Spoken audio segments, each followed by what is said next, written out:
Hello there, my name's Scott. Today I'm going to be doing a review on the Kraken Genesis Atomiser, which I received from www.ukecigstore.com. Before I start though, I must point out I did receive it free of charge for the purpose of conducting a review, but my opinion of the product remains true, honest and accurate as always. Okay, let's go straight ahead and show you in a bit more detail. Okay, so the Kraken is going to come in a small presentation box, and inside the box you're going to get the actual atomizer, a sticker and a bag containing a small Allen key and a additional grub screw. Okay, so the Kraken is a Genesis style atomizer that's made out of 304 grade stainless steel, and like with all the other Vicious Amp products that I've reviewed recently, the build quality and machining on this atomizer really is top notch. Uses a 510 threading, so that means it's going to be compatible with all your favourite 510 mods. And as you can hopefully see, just above the connector there, you do have the company logo engraved on the base. The tank is made out of quartz glass and holds roughly 2.5 millilitres of e-liquid. And the whole thing is covered by this tank protector, which once again has a little bit more engraving on the front saying Kraken, and on the back a sort of Kraken type monster. Has two rather large air slots, and I think in the most open position each air slot is the equivalent of 2.8 millimetres. But these are fully adjustable, so you can have a really tight drawer or a really loose drawer or anywhere in between simply by grabbing hold of the top piece here and giving it a twist. So at the moment you can see the air slot is wide open, but if I give this a twist you can see it's starting to close off. And whatever you do on one side will also be mirrored on the opposite side as well, so they work in unison. So if you've got, for example, a dual coil setup, you can have airflow passing over each coil, which is obviously going to be beneficial. If on the other hand you just want a single coil setup, you can use only one air slot at a time just by giving it a further twist round. And as you can see, that one's now wide open and the opposite side is closed off. And again, this single air slot is still fully adjustable.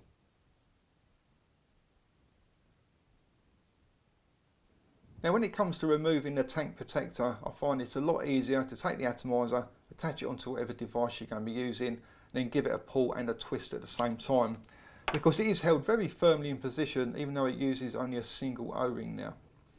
Hopefully you can see on the central shaft you're going to find a laser engraved serial number, and even though my one says 69 of 75, that doesn't mean only 75 will be manufactured. I think they're just under serial numbers like that on the original first batch. The atomizer deck has plenty of options. You have two wick holes which I believe are each 2.5 millimeters in diameter. You also have two negative terminals as well as your positive. And this means you can have a single coil setup, a dual coil setup, or even a U-wick setup. And for the connectors, just use these simple Phillips head screws. The tank protector, like I said, held really firmly in position. You can hear a nice sort of positive click. And right on the very top, you're going to find space for a 510 drip tip. And all the drip tips I've tried fit in there really nice and snugly. Okay, so I'll quickly go through how I've been setting up and using the Kraken, and I've been mainly using it with just a single coil, so that's what I'm going to show you in this video. Right, so for my wick I cut out a piece of 400 mesh at a length of 30 millimeters by a width of 20 millimeters, then rolled it up to form a tube, and then just gave it a light oxidisation by heating it up with a blowtorch for around sort of 10 seconds. And for my wire I'm going to be using some 0.30 millimeter Canthal. Okay, so as you can see I've taken the wick and inserted that inside one of the wick holes, and I've added this syringe because I find it helps to strengthen the wick up, just makes it a little bit easier when it comes to wrapping your coils. Next thing I've done is attach the wire to the negative terminal, and now all I need to do is wrap probably around sort of 4 coils around the wick and finish it off by trapping underneath the positive terminal.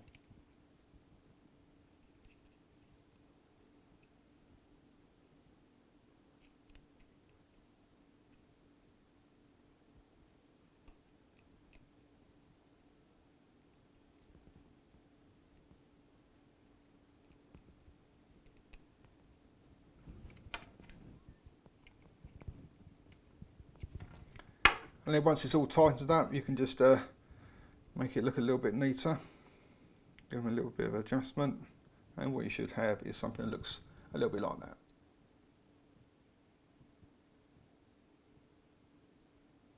Okay, so I've just removed the syringe and also trimmed off the excess pieces of wire, and what I need to do now is make sure that all the coils are going to light up evenly and at the same time, and it's really important to do this before you fill the tank up with e-liquid. Now the way I do it is I like to just basically pulse the switch to give you an idea of what's happening with the coils. And if you do find a little sort of short circuit or hot spot, if you keep pulsing, a lot of the time it will go away. If not, then I may have to get the screwdriver out and just give the coils a little bit of a nudge. Okay, so I'm just going to start pulsing and see what happens.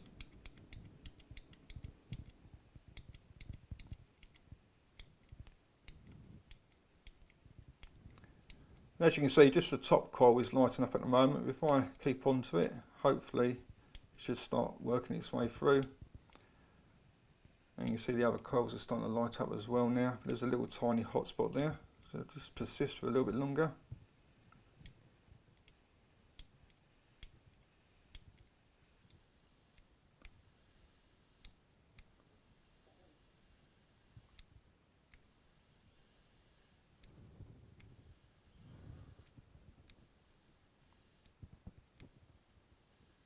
And as far as I can tell in this light, that seems to be just about right.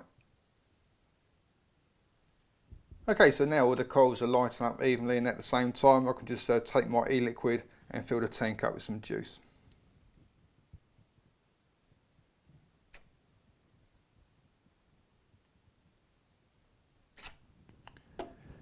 And when I press the button, we should get a bit of vapour.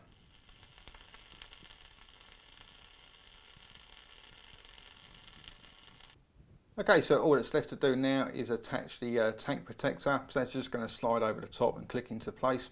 And like always, just make sure that the air hole or air slot in this case is going to be lined up directly in front of the wick. Okay, so that is the Kraken. Let's go ahead, see what it vapes like. Okay, so that was the Kraken, and what I'll do now is go ahead and show you in action. So I'm going to be using it on a Pisces T, which is just a mechanical mod. The battery comes with the charger literally just now, so it should be a fully charged battery reading around 4.2 volts. Not too sure what the resistance of the coil is. I'm not bothered to measure it, but I'm going to guesstimate somewhere between 0.9 and 1.2 ohms.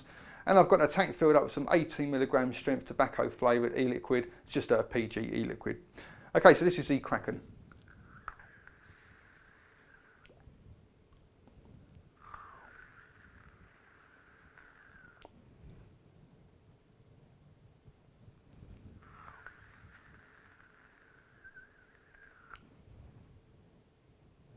As you can see, like vapor wise, getting plenty of vapour out of it, but like I always say, it's going to come down to how you've actually got it set up personally with regards to how much vapour you're going to get. It's going to come down to things like what sort of resistance you've made the coil at, the type of voltage or wattage you're actually pushing through the coil, and even down to the sort of e-liquid you're using as well, whether it's a PG e-liquid or a VG e-liquid. And for those who aren't aware, VG e-liquid will give you a sort of thicker, more denser vape. But nevertheless, with the setup I've got here, getting plenty of vapour, flavour and throw hit.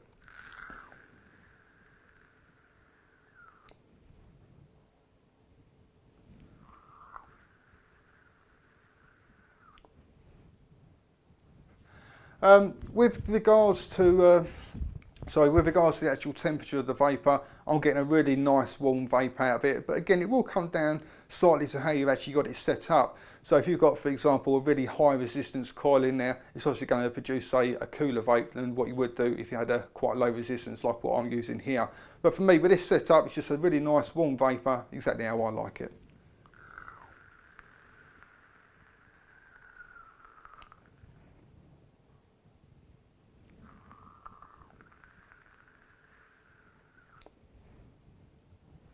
When it comes down to the draw, obviously it's fully adjustable, so it's going to be entirely down to you. If you want to have a tight draw, you can do.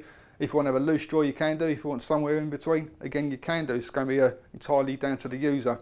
For me, I've been using it with the sort of single air slot open. The other side is closed off. And I've been using it in its most open position, which I think is meant to be like the equivalent of 2.8mm, which sounds very, very large, but it doesn't really seem like that much of an airy draw, especially if I compare it against another atomizer with a, for example, 1.6mm air hole. They tend to be quite an airy draw, whereas this one, even though in theory it should be a larger air hole, it doesn't seem to be quite as airy for some reason.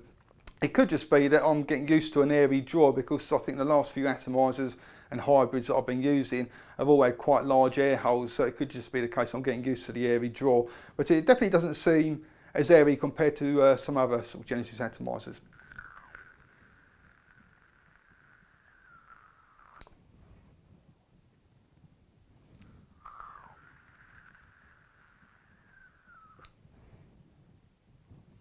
In terms of ease of setup, for me it's a really nice easy sort of Genesis atomizer to use. You've got the Phillips head screws, again nice and easy. Most households have got a Phillips head screwdriver somewhere around. You've got plenty of room for manoeuvre as well, and like with any sort of Genesis atomizer, just once you've ironed out the creases and worked out how to sort of get them set up, it literally only sort of takes sort of 10-20 seconds after you've wrapped your coils to get them all glowing up nice and evenly and at the same time. And like I say, you just have to sort of learn a few of the little tricks, like the pulsing method, and then if that doesn't work, get your screwdriver out, give the coils a little bit of a nudge, and once they're all glowing up nicely, just add your juice and you're ready to go. And it's sort of the same thing applies to sort of pretty much any Genesis atomizer. But I do find though, if you have got the sort of Phillips head screws or the flat head screws, make things a little bit easier. And also if you've got sort of plenty of room to manoeuvre as well, again, just makes wrapping your coils a little bit smoother. So for me personally, it's a nice sort of simple Genesis atomizer to get set up and running.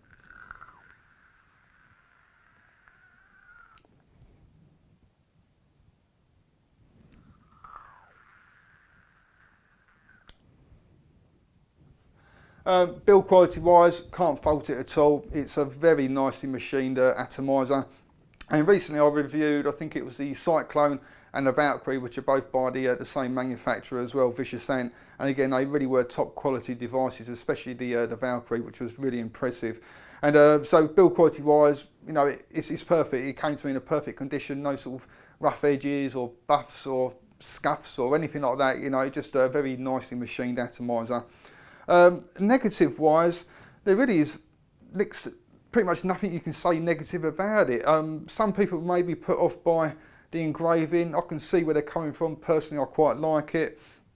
I suppose the only real negative I've got to say about it is that when you put your top cap on, it does hide the wick, so it makes it sort of lining up the air slot with the actual coil a little bit tricky. But what I do is I'll put it on roughly in position and take the drip tip off, hold it up to the light, and then you can see the light going through the air slot, and then just makes it a little bit easier to line it up with the wick.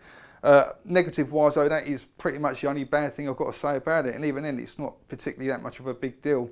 In positives, it performs great, it looks great on all your 22mm mods, it looks fantastic on the Pisces T. You've got your dual air slots there, which are also adjustable. You can have a single coil setup, a dual coil setup, a U-wick, whatever you really want really. And so like I said, it's all positive as far as I can see, apart from the slight negative where you put your top cap on, it's a little bit tricky seeing the actual coil to line it up with the wick, but no, that's not really a big deal.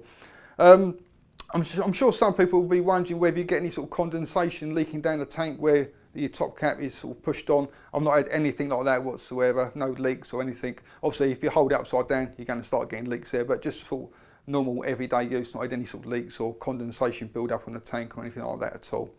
Not a massive amount else I can really sort of tell you about it, so if you fancy trying one out for yourself, go along to www.ukecigstore.com. Thank you very much for watching. Also come along and visit my website at www.e-cig-reviews.com. That's e-cig-reviews.com.